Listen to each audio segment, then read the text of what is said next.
It's Sunday, December 24, and it's a special Christmas Eve edition of the Weekend Show where we take a look back at some of the most powerful interviews and conversations that I have had with some of the smartest people in America. And we're going to start by looking back at a conversation from just a few weeks ago with the political historian, Heather Cox Richardson.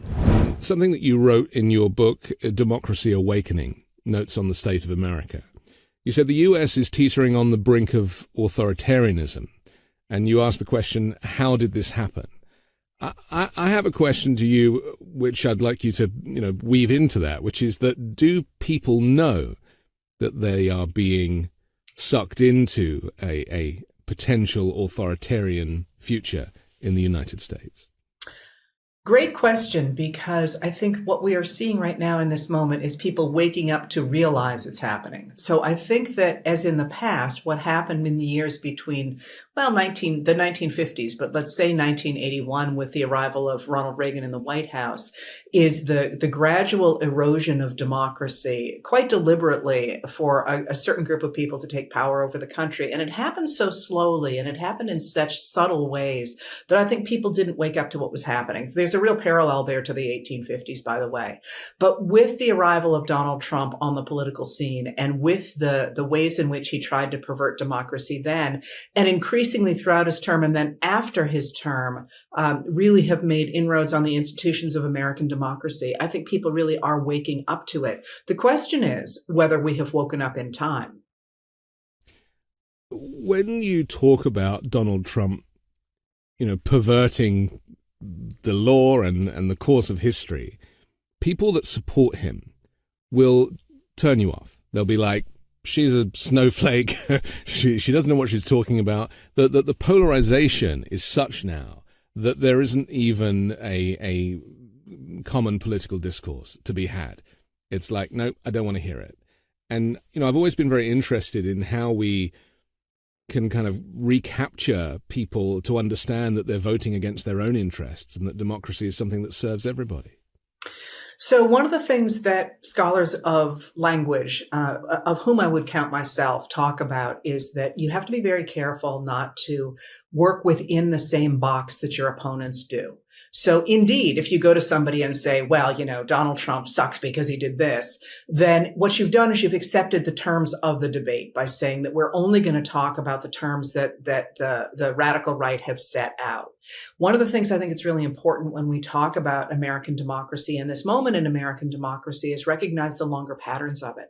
So to be able not to say, I'm against book banning, and we're going to drill down about what book banning means in this particular school district. But rather, if you look at the recent elections, the recent November elections, what you see is people who managed to replace Moms for Liberty candidates for school board elections, for example, or who managed to get rid of people who were operating on platforms that called for attacks on trans children, things like that.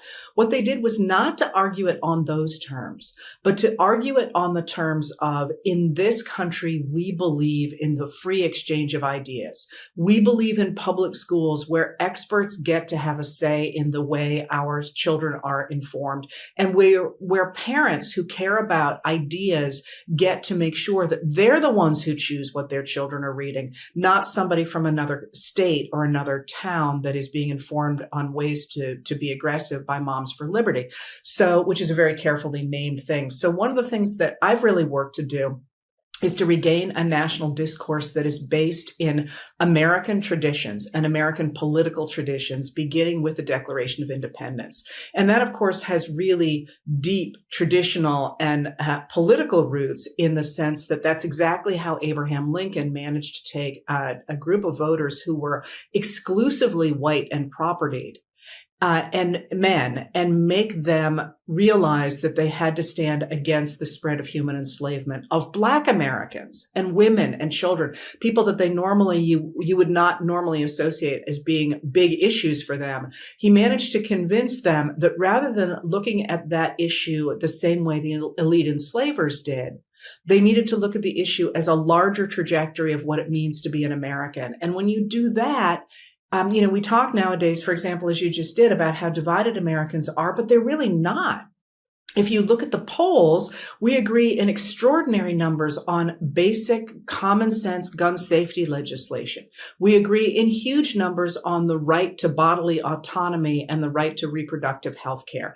We agree overwhelmingly on the need for education. We agree overwhelmingly on the need for legislation to regulate business, for example. We agree in really high numbers on the idea that taxes should fall more heavily on corporations and on the very wealthy. And these are not radical positions at all. These are mainstream American positions, but they have been perverted, as I say, by a very few politicians who are now radical right extremists who want to impose on the rest of us either their vision of Christian nationalism or simply want to take all the goodies into their own hands, which is to get extraordinarily wealthy, as they have done since 1981.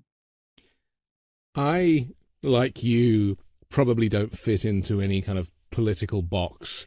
And I think that that's something, I'm kind of proud of, but it doesn't play well here in America, I've discovered. People are very keen to compartmentalize us and give us a label. Maybe we should join no labels, and then we would have no label, but again, probably wouldn't work. But my point really is that, you're so right, and I've been saying this, we're all the same. We all have the same desires, the needs to be held and loved and understood and listened to. These things are really important, part of humanity, and they will find parallels in politics. But representation is the issue, isn't it? The people that are in the House of Representatives or in the Senate, they are not representing the majority proportionately. And their extremist views now have started out as fringe and have now come very much into the center. Well, absolutely. But when the first thing you said is people are eager to put labels on us. And I think the word people there is doing a lot of work. Because, of course, if you look at how voters, for example, who are different than the American people, of course, have sorted themselves. In fact, many people identify as independents. Now, political scientists will tell you that that's a bit of a misnomer because that generally just means they don't want to admit that they lean one way or the other. But it is striking. And one of the things that always jumps out to me is the need of politicians who are concerned about their majorities to not only identify their own followers, but crucially to identify their opponents in a negative light. And that, of course, you can see as part of a deliberate strategy on the part of those people who have taken over the Republican Party. Traditional Republicans did not do that. Traditional Democrats did not do that, except in certain moments in the 19th century. But what you're seeing now is a really explicit attempt to create divisions where I don't think otherwise there would be. And that, because most of us agree on the basic things that I was talking about, but that, I think, is important in this moment because that division, that deliberate division of society is not simply, I think, internal to American politics. It is, of course, part of a larger attempt to divide the American population, to divide the centrists in the United States, in the EU, in places around the world. And that is a really deliberate strategy of pitting the extremes against the middle. And by pitting the extremes against the middle, you can divide a society. And that's really clearly articulated in a lot of Russian political theory. The idea of increasing the power of Russia to become a new imperial Russia depends on tearing apart democracies. And the way you tear apart democracies is, as I say, by pitting those ends against the middle. And I think that one of the things we're seeing now is not only the longstanding attempt, especially on the American right, to divide America in two, but the supercharging of that through social media by bad actors in other countries. And, if you're watching the Department of Justice, you will see they are again and again and again indicting foreign actors for doing precisely that, not just from Russia, but from Iran, from China, from places like that as well. How much of this, because, we are required to do quite a lot of reading, quite a lot of mastication, understanding of this information. And this phrase, a low information voter, which is something that was kind of new to me when I moved to the US. It's like, it's a bit like calling immigrants illegals. I was like, it doesn't quite sit well with me. But I understand the premise, and that is that not everybody is well read, and not everybody understands the bigger picture and is able to make informed decisions. Partly because education is not so great in the US, public education, but also people don't have the time because they're too busy working multiple jobs to make a living. So, and some argue that that is on purpose, keep people stupid. So how does one communicate to the so-called low information voters? Because they are certainly convinced, and we'll get onto cults a little bit later, but they are certainly convinced that they know what they're talking about, that all their solutions can be dealt with by one man, and that really, anything other than those kind of talking points, those far right talking points, is not really up for debate. It's very difficult, isn't it, to communicate and get your message across and talk to people when information is so low. Well, there's a couple of things there that I think it's useful to pull apart. So if you are talking about the dyed-in-the-wool, cannot change their opinion Trump voters, who were created largely during his term. They come into his support, of course, in 2015 to 2016, but they really become that, as you say, cult-like or cult, straight up cult following during his term and after his term. And again, I'm picking on political scientists here, but political scientists will tell you when you have a reactionary right movement, there's 20 to 30% of the population, largely usually lower to the 20s, who cannot be changed. They are in it. They are not going to change their minds. There's nothing you can do that won't reinforce what they already believe. And the only thing you can do for them is to model a healthy political system and hope that someday they see the light, but most of them never will.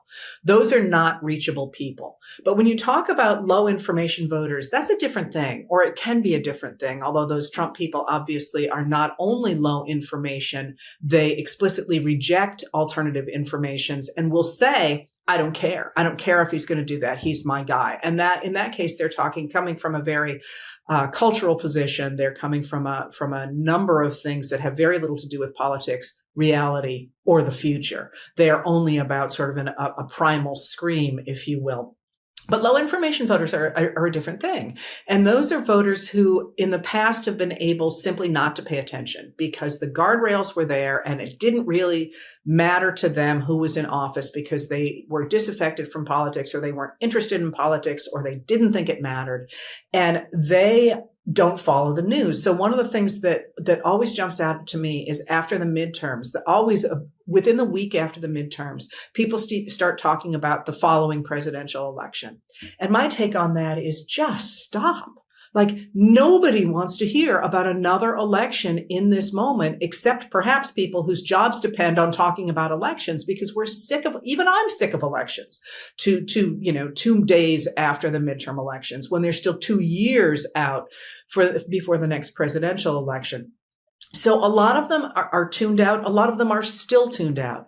But one of the things that has happened really since January 6th, and well, during Trump's administration too, but since January 6th, and especially since the Dobbs versus Jackson women's health decision, is people who previously felt it didn't really particularly matter who was in office. They didn't care. Politics wasn't their thing. They recognize that it really matters now. And those voters are low information in the sense that they are waking up to what information is out there, but they're also low information in the sense that they don't really understand how the system works.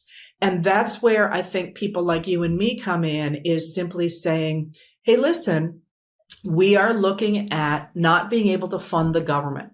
This is what that means, and this is why it happens, and this is how it normally happens, but it's not happening that way right now.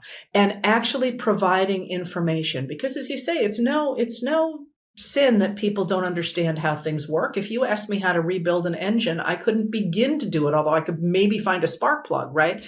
But simply informing people of how a system that they have not previously been tied into works is a crucial role, I think, for us going into 2024. And you can certainly see how it is paying off with the extraordinary levels of voter registration among young Americans and with the mobilization, especially of suburban women who, again, previously just weren't that engaged and now feel quite rightly that their lives depend on being engaged.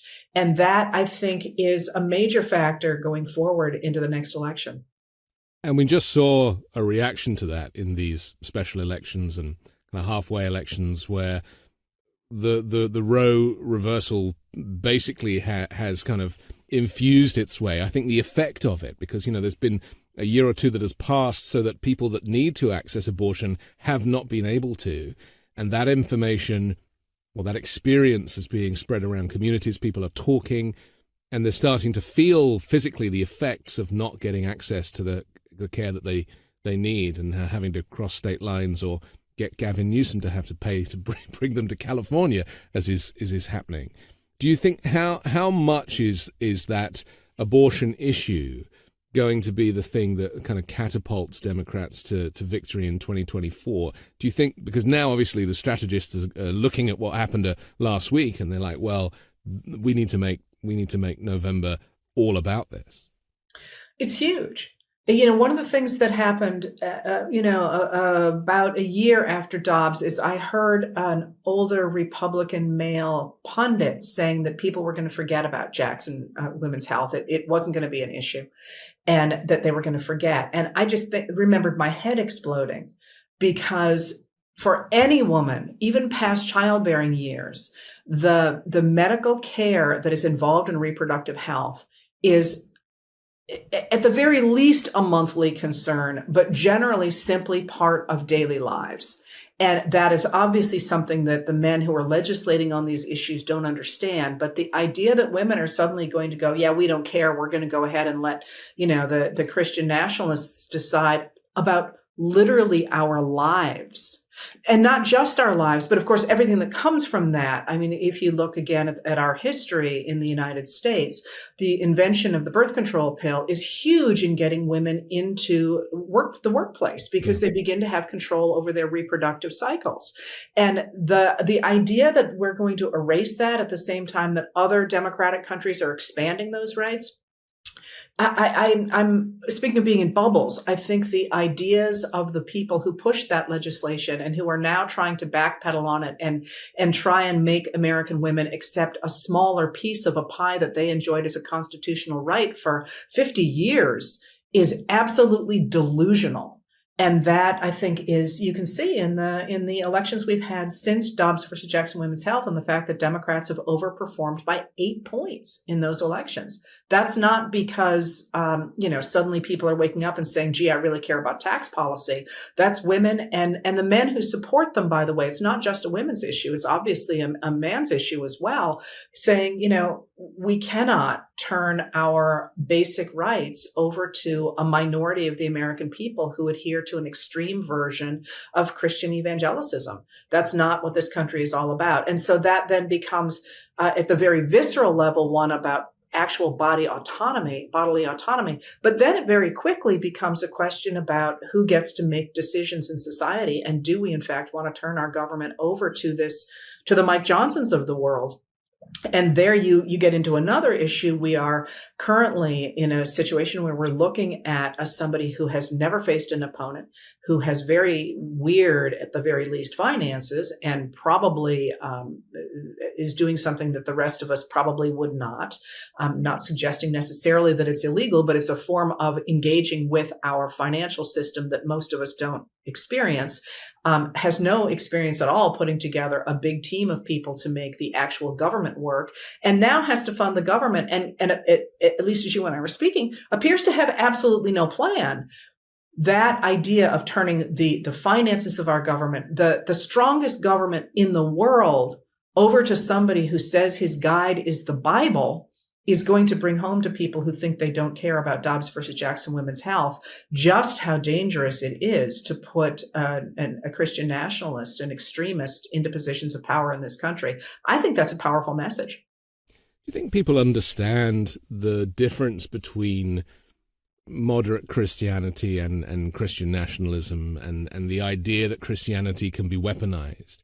Because, obviously the evangelical vote is a big one, and Donald Trump lied about being a Christian and all that stuff in order to kind of grab those people. And in fact, Donald Trump welcomed all waifs and strays in order to boost his numbers. That was part of the issue, whether it be fine people on both sides or anything else. He wasn't discriminating, probably for the first time in his life, about, who could and shouldn't be in his fold. And yet, we're now in a situation where, in my experience, talking to people, they don't understand the threat of having Mike Johnson as the Speaker of the House, the second in line to the presidency, and him being an extremist because he doesn't look like one. He has a lovely face and perfect hair, and he wears a suit rather well, and he speaks very quietly and kindly, and he's not brandishing a weapon or, giving, he doesn't look like what an American might consider an extremist to look like.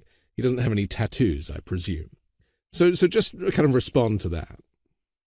I love these questions because there was a generation speaking there that just in your last comment, of course, for our generation, tattoos had a certain meaning. For the next generation, tattoos have a very different meaning. Yeah, so I suspect we're going to see more and more of our leaders with tattoos, and it will become more of an issue of extremism not to have them. But I am not a scholar of Christian demographics.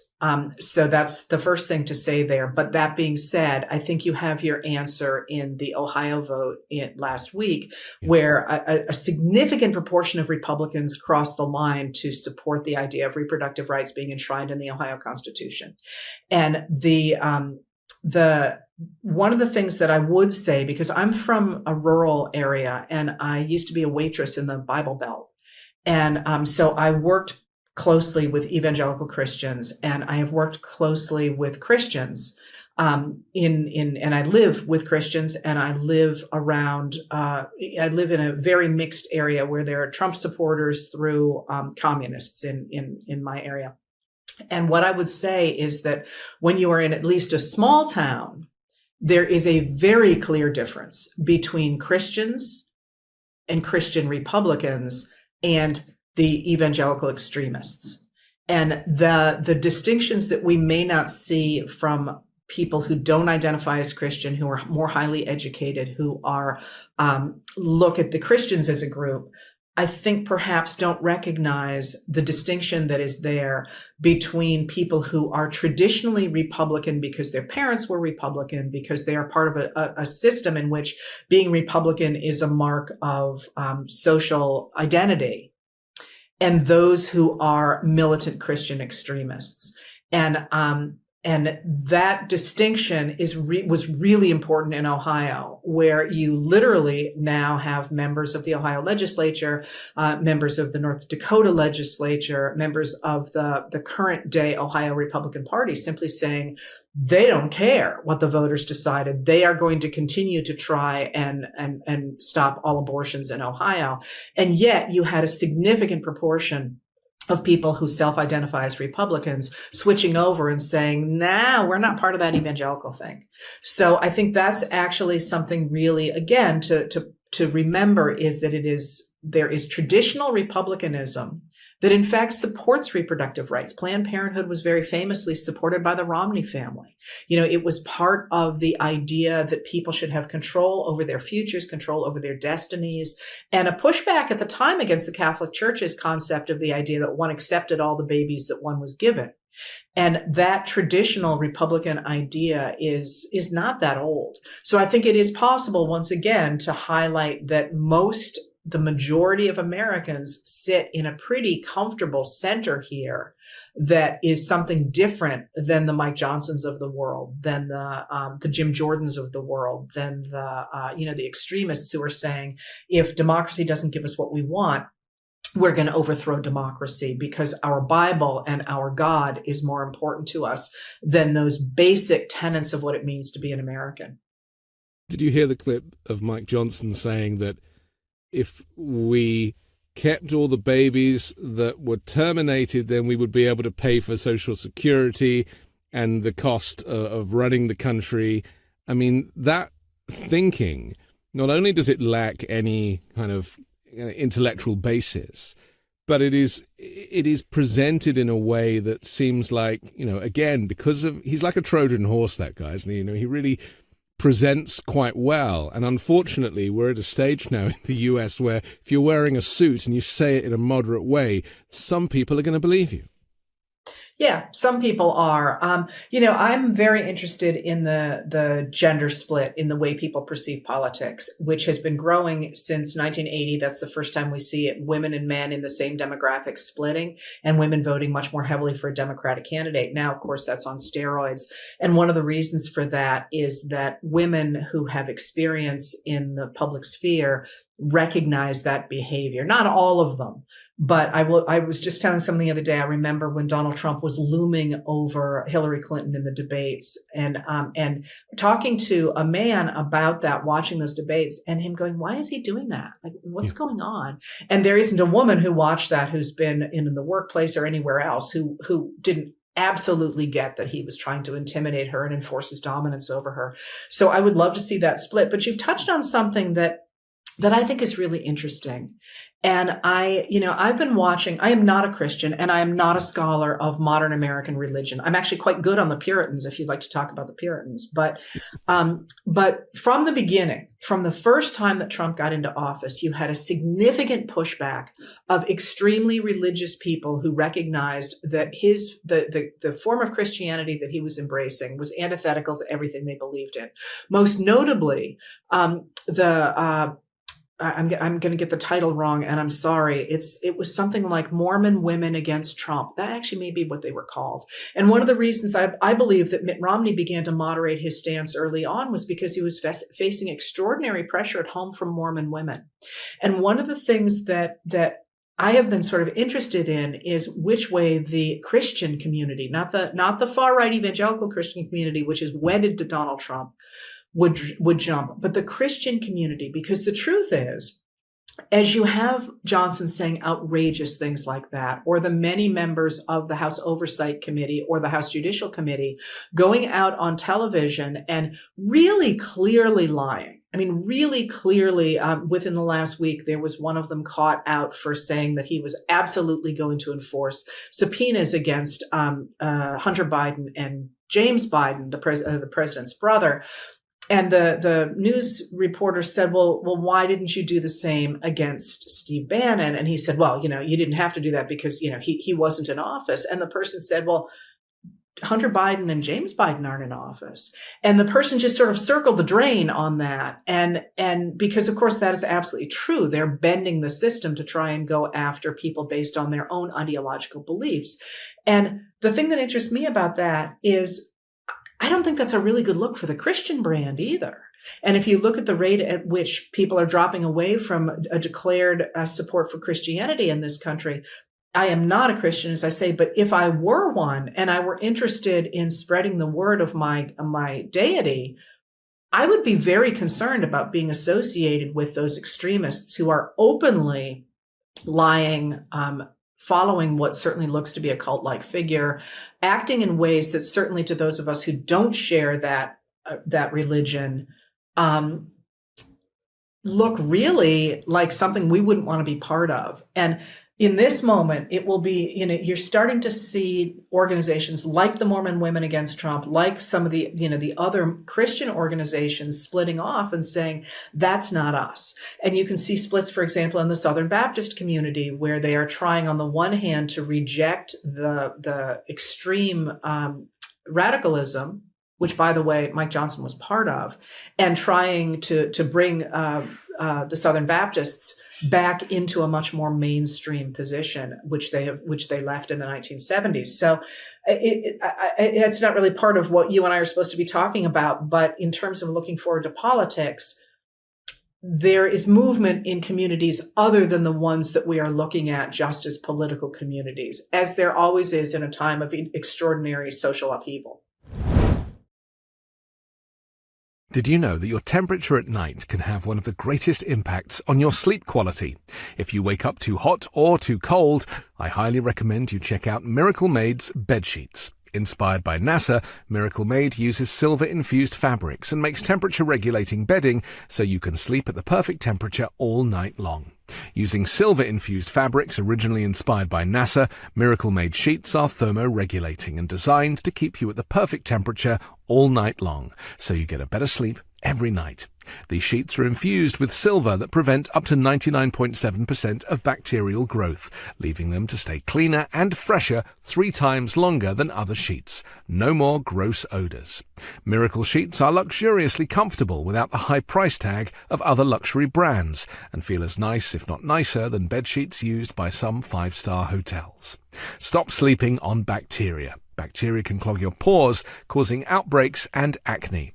Sleep clean with Miracle. Go to trymiracle.com/weekend to try Miracle Made sheets today. And whether you're buying them for yourself or as a gift for a loved one, if you order today, you can save over 40%. And if you use our promo code WEEKEND at checkout, you'll get 3 free towels and save an extra 20%. Miracle is so confident in their product, it's backed with a 30-day money-back guarantee. So if you aren't 100% satisfied, you'll get a full refund. Upgrade your sleep with Miracle Made. Go to trymiracle.com/weekend and use the code WEEKEND to claim your free 3-piece towel set and save over 40% off. That's trymiracle.com/weekend to treat yourself. Thank you, Miracle Made, for sponsoring this episode. If someone would have told me that there are science-backed ingredients that could help me feel 15 years younger in a matter of months, I wouldn't have believed it. Then I tried Qualia Senolytic. As we age, everyone accumulates senescent cells in their bodies. Senescent cells cause symptoms of aging, such as aches and pains, slow workout recoveries, sluggish mental and physical energy associated with that middle-age feeling. Also known as zombie cells, they are old and worn out and not serving a useful function for our health anymore, but they are taking up space and nutrients from our healthy cells. Much like pruning the yellowing off dead leaves of a plant, Qualia Senolytic removes those worn-out senescent cells to allow for the rest of them to thrive in the body. It takes just 2 days a month. The formula is non-GMO, vegan, gluten-free, and the ingredients are meant to complement one another, factoring in the combined effect of all ingredients together.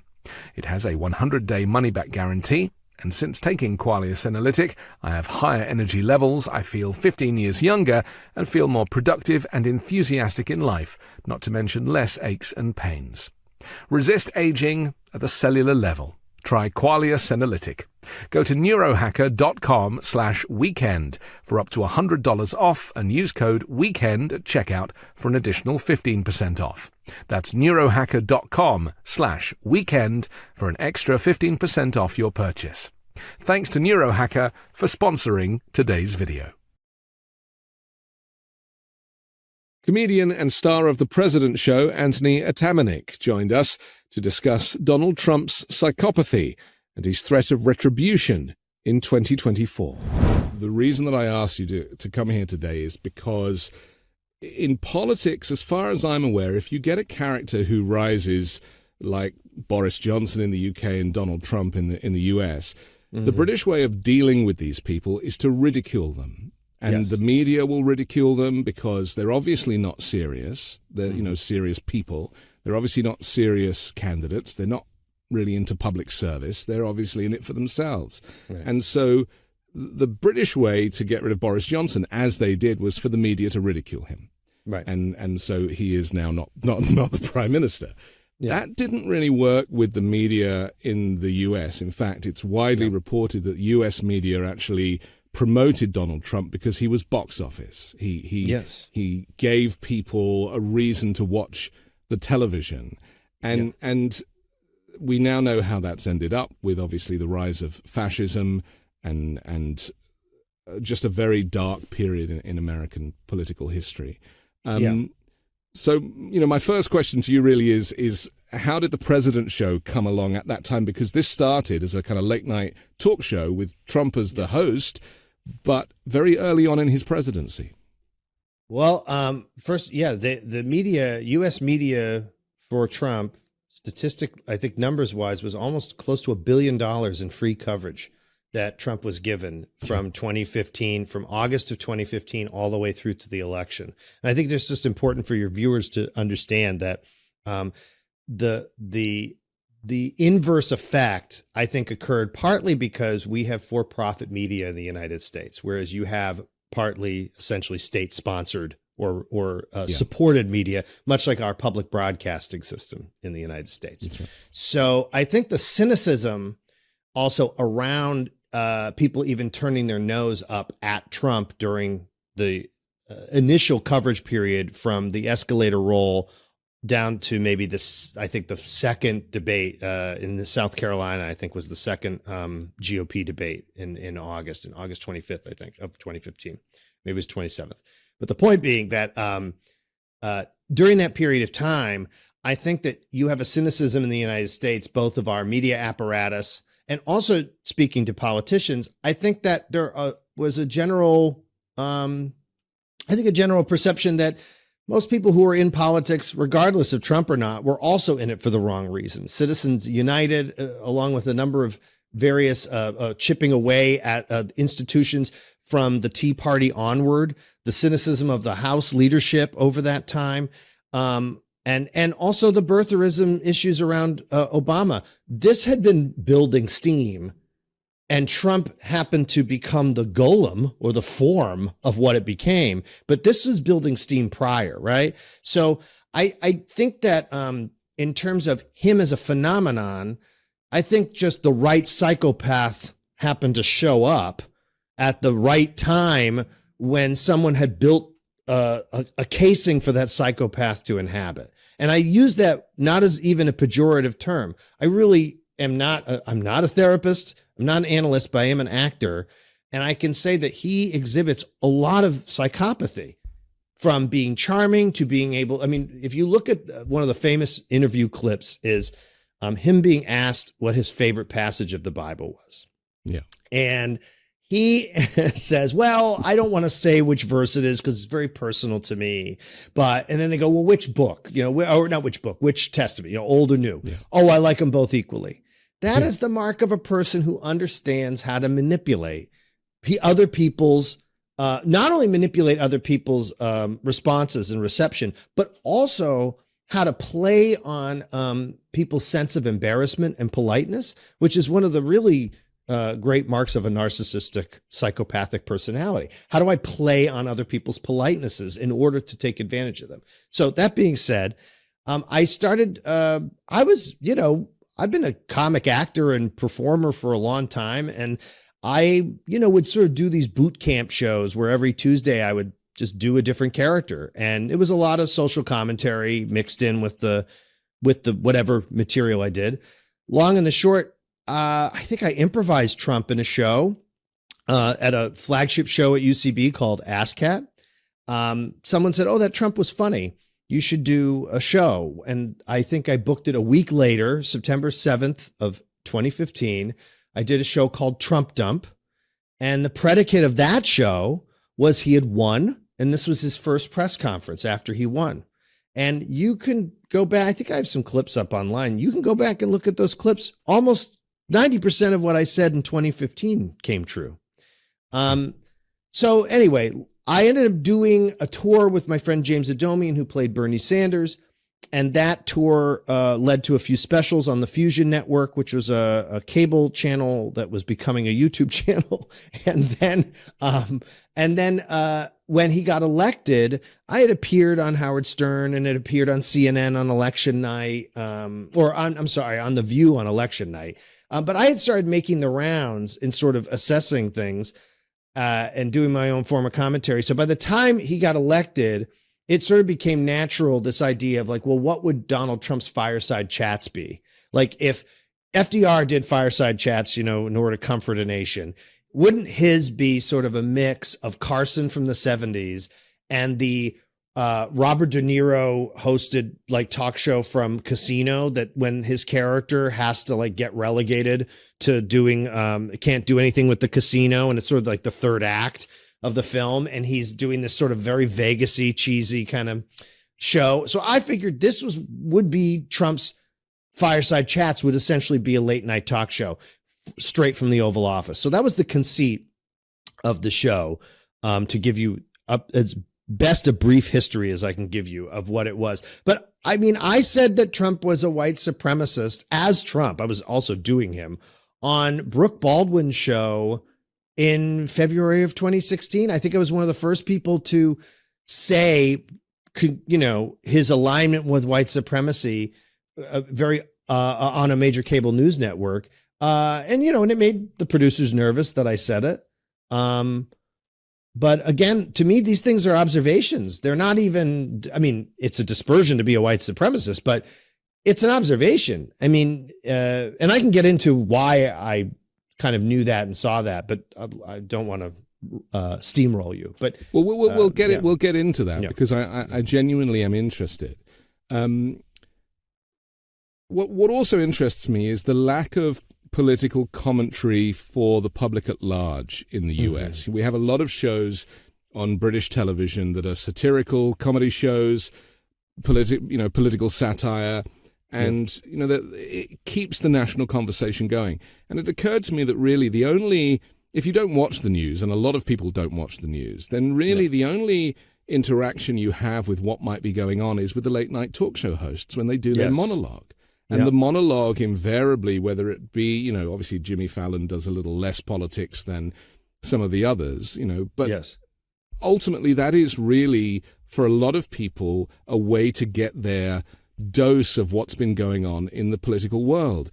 And it is rather tragic that somebody who has come to represent, the far right and the extreme nature of politics in fascism, it had only really been communicated to the public that these things were happening because of the late night talk show host. And that's why I thought your show, The President Show, was so genius, because to humiliate Donald Trump and to send him up is to give him a late night talk show, which his ego is perfect for.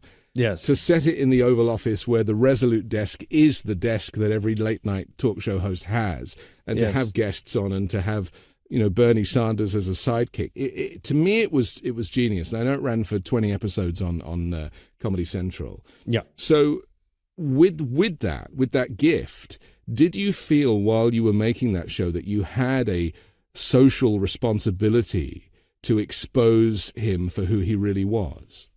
Yeah, I would argue that you could look at our series as a book, as an apocryphal book, or a Nostradamus-like roadmap for what ended up being the next 4 years from that point on.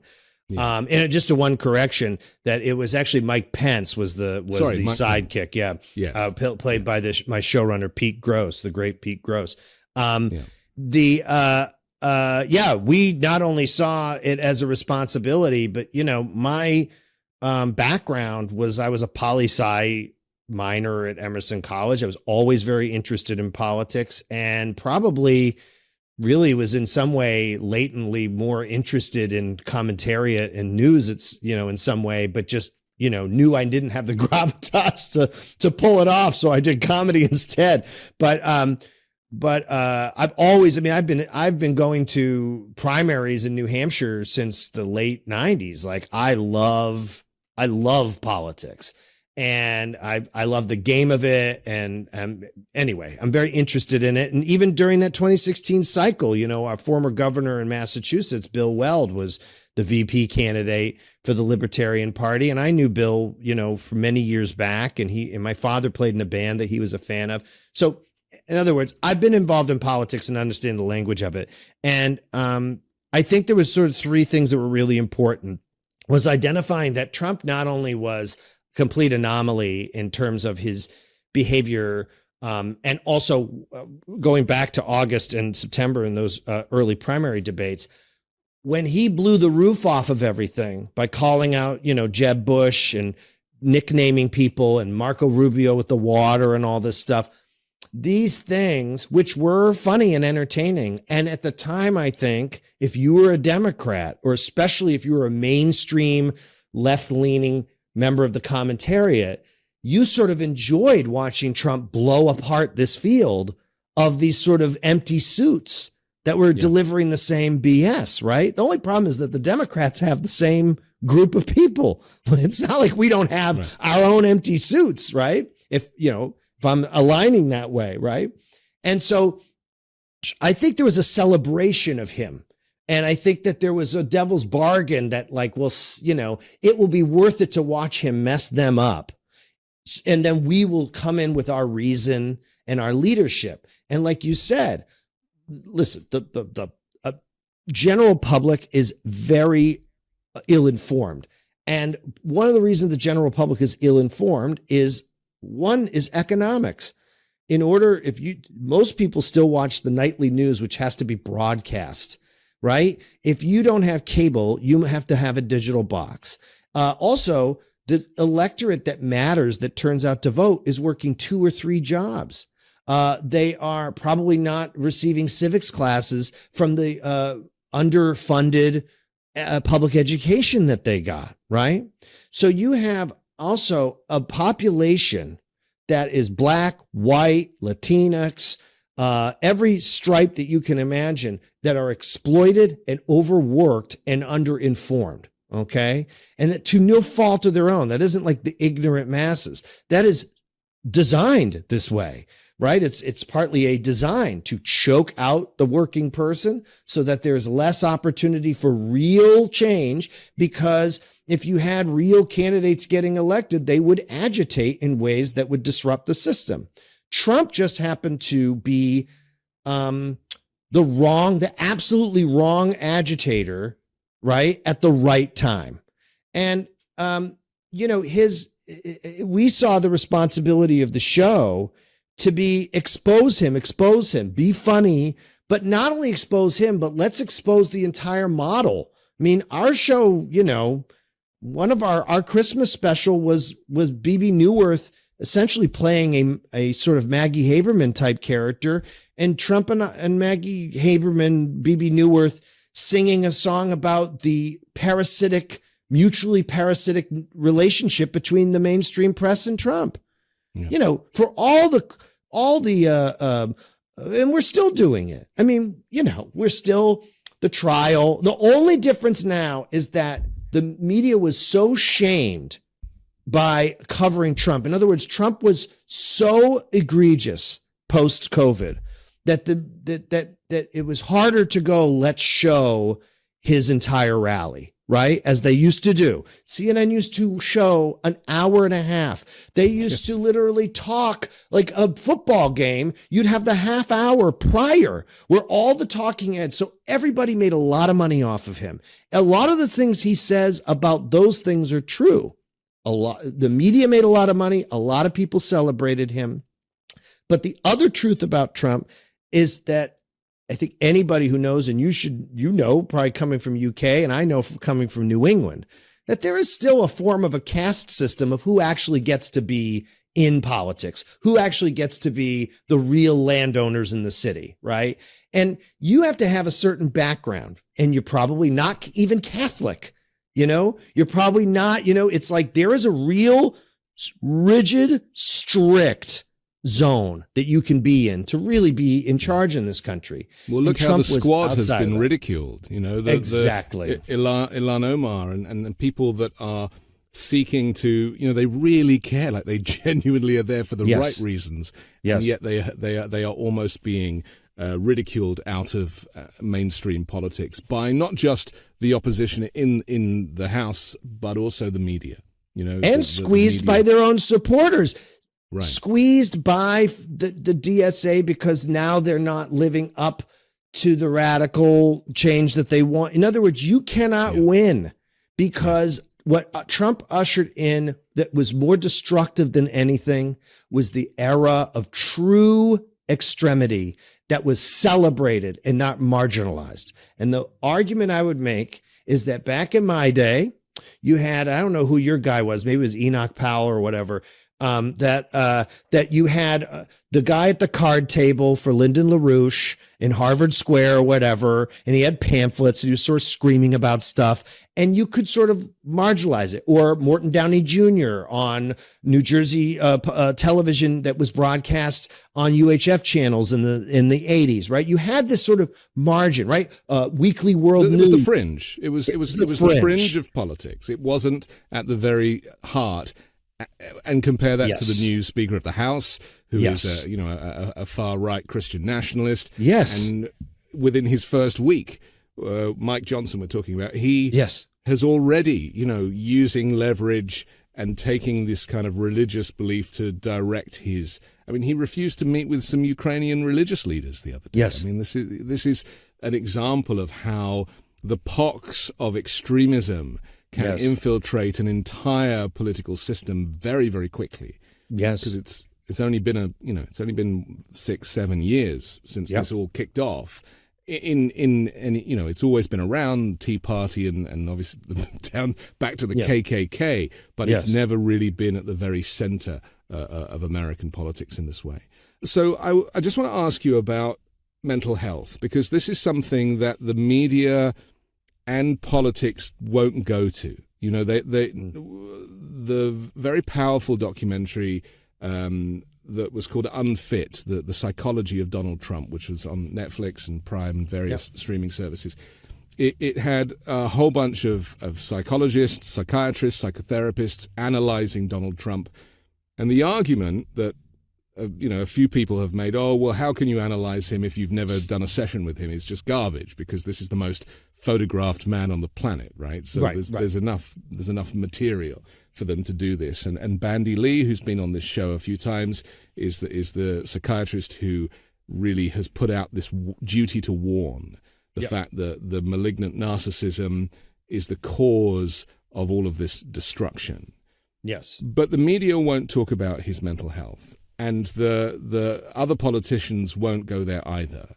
Right. So it's left to comedians, and it's left to commentators, and it's left to people who really don't have that much skin in the game to do. So when you approached Donald Trump, how much of his mental health did you feel you had to tackle and be aware of? It was actually, I think it was probably one of the more cathartic experiences I've had, and also frightening, because I had to reconcile, as I think we all do, we have to reconcile that we all have the nature or ability to turn that on in ourselves, that that is a part of yourself, right?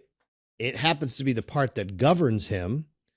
But I mean, to take on and adopt and say, I'm going to just be pure, as I would see it, pure reaction. He's pure reaction. He is intaking all threats. And I think this probably comes from, because with two things, we had a psychologist on our show. We did a fake therapy session with Trump as one of our bits on the show. And I wish I could look it up, because the guy he had written a book. I should have remembered this, but I didn't prepare for this part.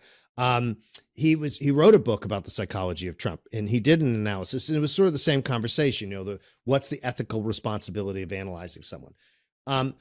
There's sort of two things. One, he expresses violence at a very early age. He is 5 or 6, and he is braining a kid with a rock.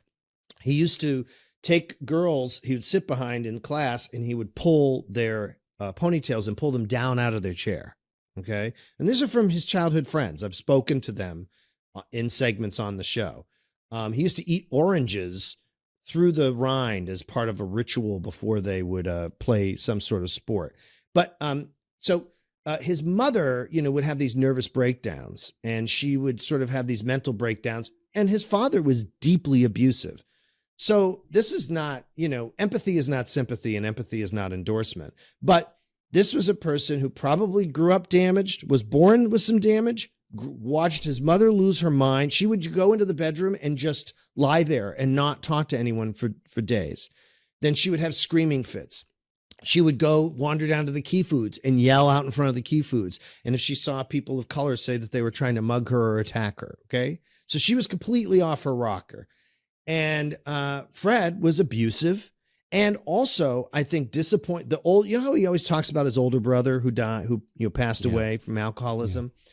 So he was, I think, a huge trauma when he passed away. That's Mary's father. I think it was a really deep trauma for Trump. I actually think Trump looked up to him.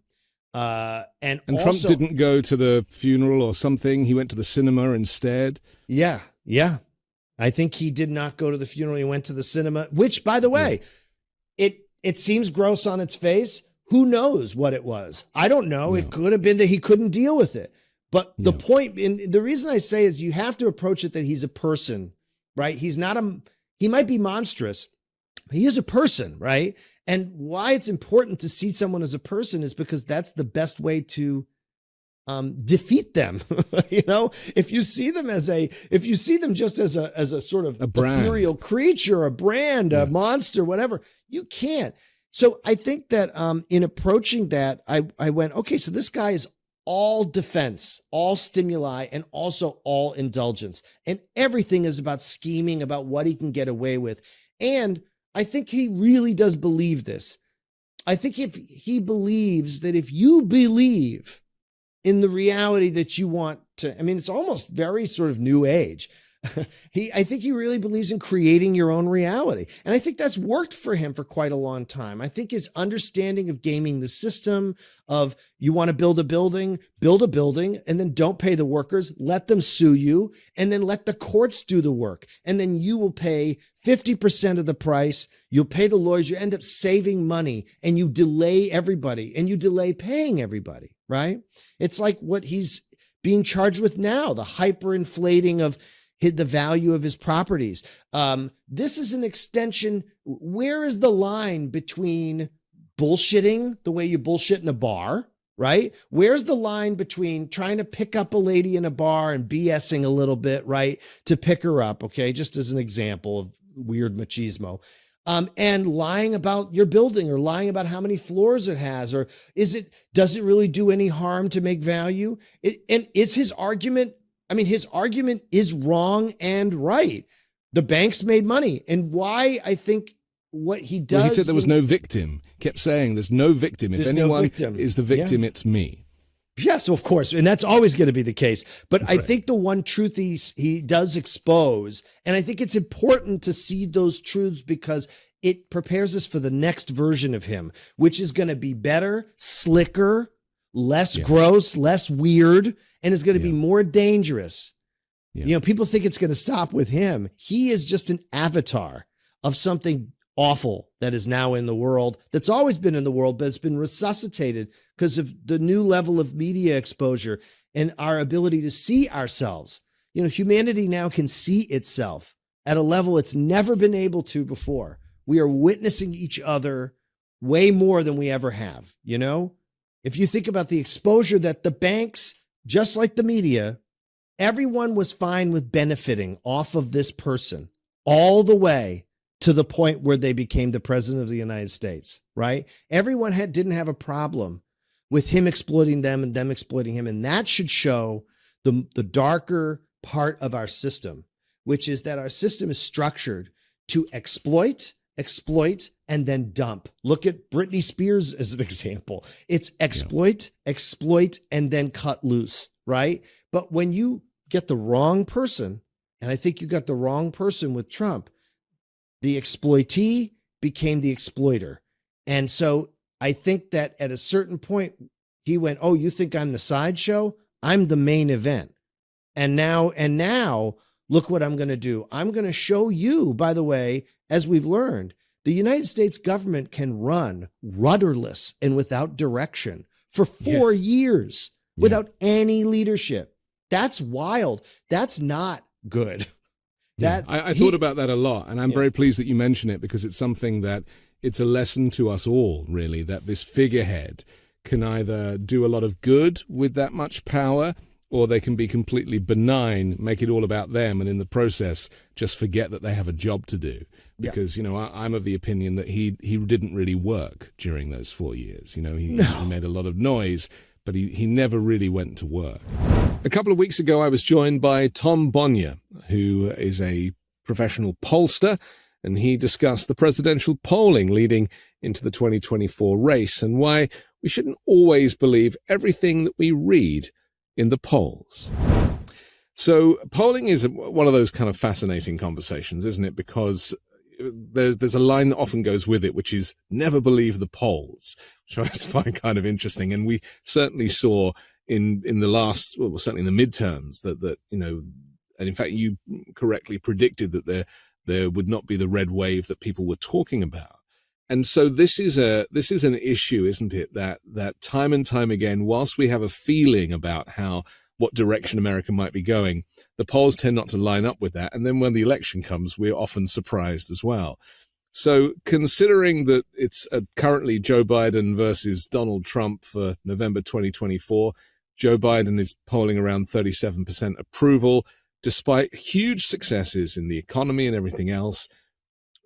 What's missing here? What am I missing? What we're all missing, perhaps, as you said, the polling is at a point where, and I'm not one of these people who says you should ignore the polls or throw all the polls out. I think the polls are very useful data points. I think in general, we're just using them for the wrong thing. You know, people will look at the polls and say who's winning or who's losing. No votes have been cast yet. And so when you talk about the presidential approval rating, you have seen this decoupling that has happened. And by the way, it's not new with President Biden. It's something that we saw happen under Trump, where you see a bit of a bump early on. Trump didn't really get that much of an approval bump. He got something after he got elected. Biden got a pretty substantial one that lasted about half a year. But in this era of hyperpolarization, what you're seeing is basically everyone then goes back to their camps pretty quickly. And you see this hyperpolarized result in the favorability and the approval ratings, where Democrats still, in general, feel pretty good about President Biden.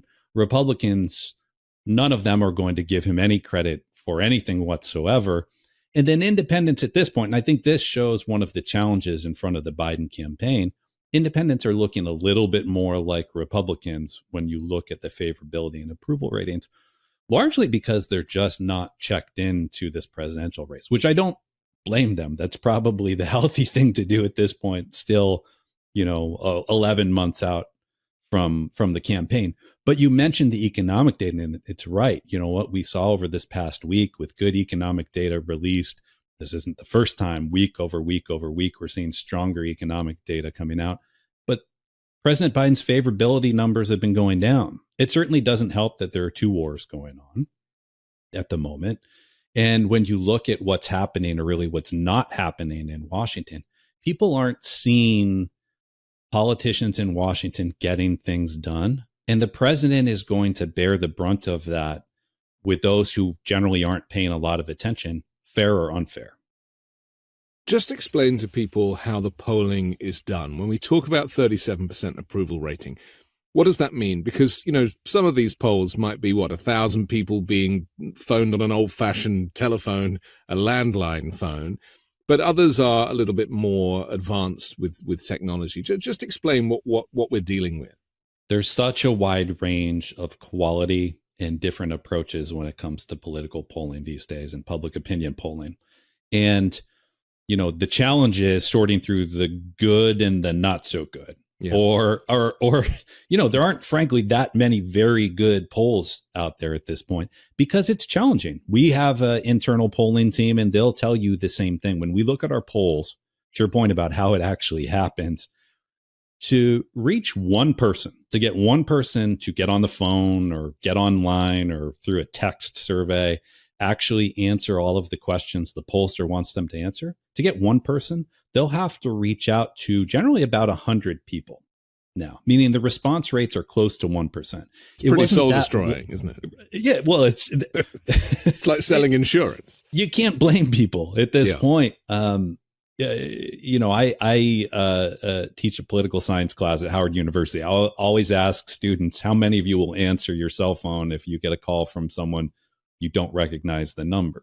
And it's almost universal. People are not picking up calls unless it's someone they know. Even if it is someone they know, often they aren't. So that's one of the biggest challenge. And so you get something called response bias, where the question is, are the people who are taking these surveys actually representative of the people who aren't?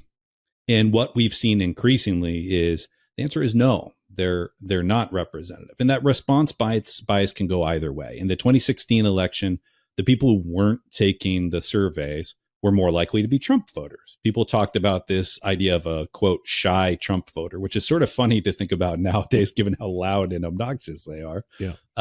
But that dynamic changed up until in 2022, where there was actually a bias in the polls and Democrats and progressives were less likely to take these surveys. So that's a big challenge. So we all get bogged down in the details of margin of error. You'll see people talking about in this poll result, someone's leading inside or outside the margin of error, which basically just means statistically they can look at this survey, and because it's a small group, as you say, generally about 1,000 people, you have some polls that are as few as 600 people or 400, some that are bigger, 2,000 or more. But the margin of error means, well, we're saying that President Biden is at about 38% approval, job approval. But statistically, that means with a margin of error of about 4%, means he could be at 42%, he could be at 34%. That's statistically what it means. What we're missing when we talk about the margin of error is that margin of error assumes that the pollster has perfectly predicted and gotten a sample that is perfectly representative of the American electorate. And when you start to think about likely voters in an election that's going to happen November, a year from now, just under a year from now, that's really hard. No one can do that. To get the right number of younger voters, older voters, women, men, breaking down by race, ethnicity, education, all of these different elements that are so important to predicting outcomes of elections, it's impossible for pollsters to do right. And so it's a big grain of salt that we have to take into account when we're talking about these polls. It's interesting, isn't it, that there's so much data being gathered these days by Amazon and Instagram and everything else. And yet, so they could tell us how we're going to vote before we even know how we're going to vote. They probably could. Right. But also they could allow us to vote via Instagram or Amazon without having to go to a polling place. And it would be as secure as those sites already are. And yet there is no appetite for switching to any kind of technology that would actually encourage more people to vote, or do what, say, they do in Australia, where you have to vote. I mean, it's so interesting, isn't it, that voter apathy is still a very big thing. And what percentage of people are likely to go to the polls this year versus last year? Well, it's interesting because, to your point, in 2020, and the pandemic happened, and there was this question of how do we conduct an election safely during a pandemic when, in general, most of Americans had no choice but to go into a polling place. And I think the election workers and the election officials in most states deserve a lot of credit because they pivoted in very short time and they made voting more accessible. It was the greatest acceleration in voting access that this country has seen in quite some time, if not ever. And what that resulted in is over 160 million people voting. Far more people voted in that election than have ever voted in any American election. Not just in terms of raw numbers, but in terms of percent of eligible population, it was the biggest turnout in quite some time as well. And then what we saw was what happened, and the result wasn't the result that a lot of these Republican election officials wanted. And so in a lot of these states, they actually rolled back and made it harder to vote. And so you're talking about things that are proven to work in terms of online voting and making voting more accessible in general. What we've also seen happening now is around voter registration, where there's this national system called ERIC, where they work to make sure that the registration rolls are clean, that people can register to vote, that you aren't registered twice in the same state, or when you move, you aren't registered in the state that you moved away from. It's something that actually prevents fraud. But what we found is since the 2020 presidential election, 9 states, all Republican states now, have pulled out of this system at the urging of Donald Trump and his sycophants. And so it's another move that actually now makes it harder for people to register to vote. To your question, in terms of the likely turnout we're going to see, at this point, it's reasonable to assume that turnout will actually, as a proportion of the eligible electorate, will be lower than it was in 2020, perhaps substantially lower, which is shocking in a lot of ways. But for those who have been paying attention, I guess not surprising. And we use electronic voting to vote for Dancing with the Stars, for example, and then that's considered to be quite secure. So people naturally would probably migrate to that. But really the big issue here is that Republicans don't want people to vote because they know they will lose. And Democrats want people to vote because they believe in democracy. And these aren't really compatible, are they? These are two very different versions of why you should or shouldn't vote.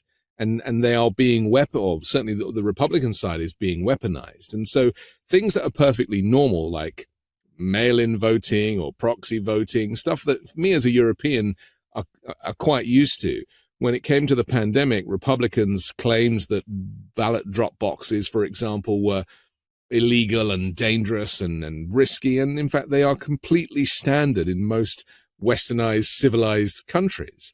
So that is a problem, isn't it? It is. And I think it's worth digging into a little bit deeper because, again, when you think of the 2020 example, there was something that jumped out to me. It was about a week before Election Day. And as I was going through the early voting data, because we know because of that mail balloting in so many states that allowed people to vote by mail, it was the largest proportion of the electorate, people actually voting by mail. And what I saw in the early voting data, because what we can see is actually detail on who has voted. To be clear, we don't know for whom. We don't know, it's a secret ballot, obviously. But we can see this individual on our file has cast a ballot. And it lets us analyze the election as it is unfolding over the weeks leading into Election Day. And one thing that jumped out at me was first in Georgia, obviously a pivotal state in the end. We knew it was going to be beforehand. In the end, as we know, famously, Donald Trump lost by just over 10,000 votes, the votes that he asked people to find for him. I just need you to find me 11,000. Right. I mean, it's on tape. Right. He actually said it. And then obviously, Democrats picking up the 2 U.S. Senate seats there in the runoff a little bit later. So incredibly important state. So I was paying close attention. And one thing I saw was that when we looked at the early vote, again, so it was a week or two out, more Asian American voters had voted already at that point than had voted in the entirety of any election ever in Georgia, which was somewhat shocking. And then what happened was it happened in Texas a few days later, where you saw a similar surge. It was one of the big, perhaps underreported stories of the election and President Biden's victory was Asian American voters are traditionally one of the lowest turnout demographic groups in the United States, surged in turnout by more than any other group. And so I spent a lot of time after the election talking to Asian American organizers, organizing groups, participating in panels, and really just hearing about the work they were doing. And the most common thread I heard was this sense, a lot of them as first and second generation immigrants, of opaqueness around the voting process in terms of going into a polling place, oftentimes when the ballot wouldn't be in the language you speak, and just concerns about what it was like in the country that they came from, and thinking this system is not for us. Vote by mail changed that for them, that they had the ability to take their time with it, to translate the ballot, to talk about it, to consider their choices, and also to not feel threatened, because this is something that we've seen Republicans do systematically around the country. President Trump was calling in the last week or so for his supporters to do this, right? To watch the vote, to go to places like Philadelphia and Detroit. What they're talking about is voter intimidation. Yeah. It's something they've done for decades. It's something I expect to see even more of. It's something that prevented these Asian American voters and voters of color in general in this country from going out to vote.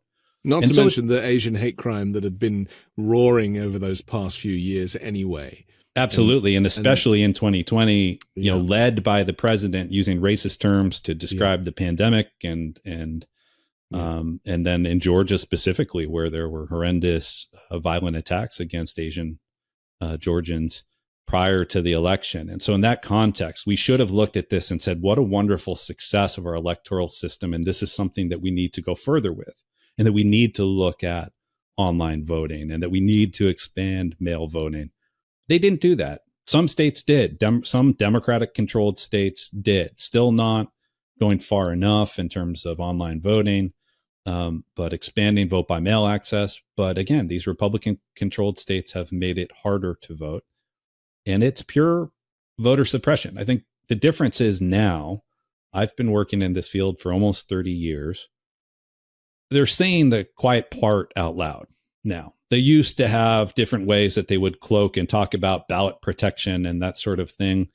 And now you have ample record of Republicans coming out and saying that they don't want higher turnout. That's why they talked in 2022, after they saw this great surge in youth vote, 2018, 2020, the same thing. They talked about raising the voting age. Yeah. It's pure voter suppression, and they're not hiding from it anymore. So much for the free West. I mean, this is the thing that, you know, with my European perspective, it's so interesting that we are in a system that was doing absolutely fine until Donald Trump came along and said there was election interference, or they started to talk about Dominion voting systems, or any of these things that undermined that vote, because nobody really questioned, aside from things we know about, like gerrymandering and the kind of suppression tactics that were going on prior to 2016 or 2020. Actually, the American voting system was held up around the world as being one of the great ones. Yeah, that's right. Well, when President Trump was already predicting fraud prior to the election, it should have been the signal in terms of... Well, he said, if I don't win, that's right, it must be fraud. That's right. It was a binary choice. It was a choose your own adventure. If he wins, it was a perfectly executed election. If he doesn't, it's obviously due to fraud. Right. And so it's no secret. It's not a secret tactic in terms of what they're employing. What we did see, obviously, and I think everyone is likely aware of this, but it's worth repeating, in terms of the election and any potential fraud, very limited instances of fraud. You know, we're talking about those that you could count on one hand, maybe two hands, and almost entirely, if not entirely, I only leave that open because I'm not aware of any. All of the cases I'm aware of where people have been caught and prosecuted were people who were Republicans who were trying to vote multiple times for Donald Trump. Which is the irony of the whole system, isn't it? That actually the people that are claiming there's fraud are the ones committing the fraud. And you could argue that even Trump using this rhetoric is fraud in itself, isn't it? Absolutely. Yeah. Well, and I think the other irony here is when you look at vote by mail itself, it was something that actually Republicans employed very effectively to their benefit in campaigns going back decades, especially in key states like Florida and Arizona, where it was generally used by older voters. And as a Democratic strategist, I will tell you the number of times where we would look at these campaigns where we could win on election day, but we would get beat by the Republican effort in successfully turning their voters out by mail.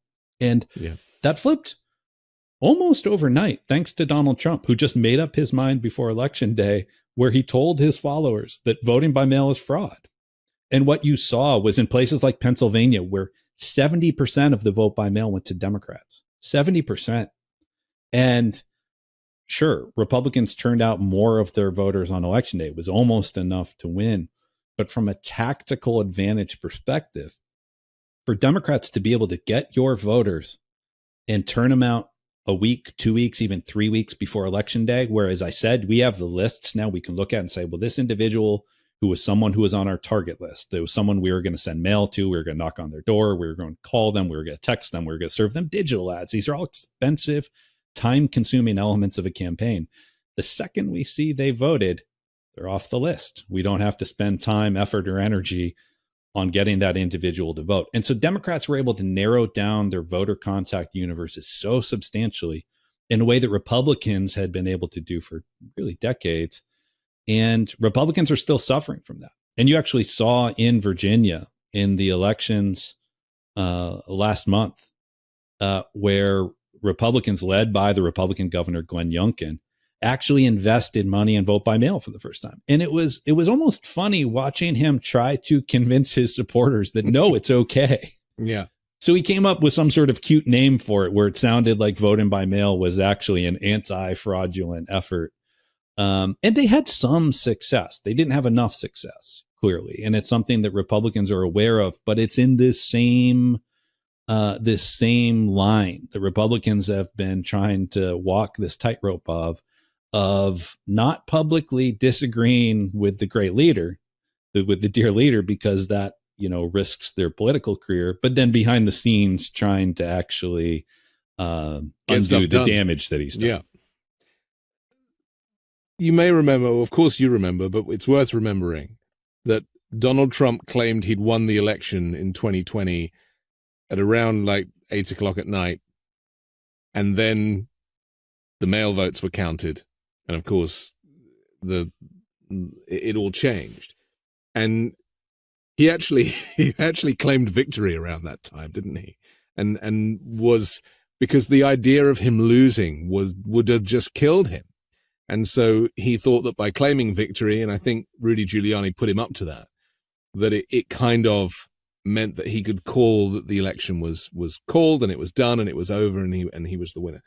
And then, of course, so just explain to us about when the mail votes are counted, why in some states are counted at slightly different times, and how it was that Trump was able to claim victory too early on in the day. Well, the mail votes by nature just take longer to count. Part of the reason is because a lot of states, they will allow a mail vote to count as long as it was postmarked by election day, meaning you could drop it off and the election officials won't even receive the mail ballot until a few days after the election. That said, they do receive the overwhelming majority of mail ballots before election day. And this was actually a big battle that didn't get a lot of attention in the lead up to the election, but it's important because I think it'll still be a factor in it'll happen again. Elections. It will happen again. Yeah. There are many states where the election officials asked for the ability, for the right. They needed a judgment from the state to allow them to count the ballots before election day. So they could count the ones that come in. They wouldn't release the counts. They wouldn't do anything. They would just count them to be able to take their time. So it wouldn't be something where you have what we saw where people are working through the night, through the next day. People are out protesting, accusing them of fraud because of, this person came in with some sort of bag or whatever, these bizarre theories. Yeah. Ballot stuffing, I think. That's right. One of it, didn't they? They asked for and some states allowed them to do that. And those are the states that actually counted and released the mail ballot results, at least 90% plus of them, very quickly. In some cases, even before the election day results. That's how it could be and should be everywhere in this country. In most places, in those places where Republicans had a say in the matter, they disallowed that. They wanted the count to take a long time. They knew that they would lose those votes. And so it was a strategy to claim victory before those votes were counted. Because what we knew, like I said, in Pennsylvania, over 70% of the mail ballots were from Democrats and for President Biden. They knew that if the election day votes were counted first, it would show Donald Trump with a lead. They could declare victory. And then as the mail ballots were counted, they would declare fraud. They would say they knew in advance that that's how it would play out. Absolutely. And so Trump had been put up to this from an early stage. No question. Right. It wasn't just his insecurity on the night. It was probably both, a bit of both insecurity and an actual scheme, which can describe a lot of things about Trump. Catch up with all episodes of The Weekend Show. There's almost 100 of them now. Last week, Jennifer Machia joined us, and I highly recommend that one. Don't forget to support me and independent journalism at patreon.com/5Minute News. Download the daily 5-Minute News podcast so you can find out what's happening around the world while you make your morning coffee. I'll be back next week with a brand new special guest and more factual news stories to discuss on the 5-Minute News Weekend Show with Midas Touch.